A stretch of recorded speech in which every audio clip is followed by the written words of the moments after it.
may hapon sa inyo. Mo ni ako ang income sa pag-announcer na ako. Ni kini. So salamat sa Diyos na sa ako ang pag-announcer, sa iyang talent nga gihatag sa ako. Salamat sa Diyos na jud mi nakita kana mi balay. So wala man mi nangandoy nga mahimo paning mansion pero basta na mi katulgan. Then amo ang nakita na mo amo ang kuan. Hinaguan jud. Oh, ana dia. So kini nga mga lubi diri guys. Pasalamat pud mi sa amo ang amahan. Oh. Nanay to, nanay bunga ngoy.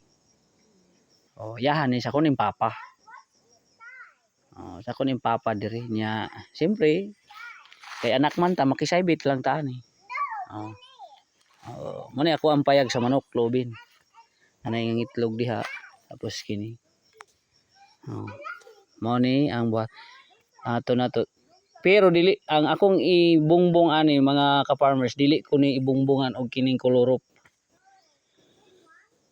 Akong ibungbong ani kay secret makita ninyo na akong ibungbong ani.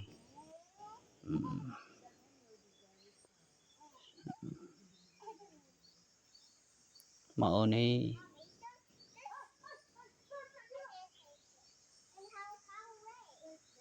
amo ang balay. Salamat sa Diyos.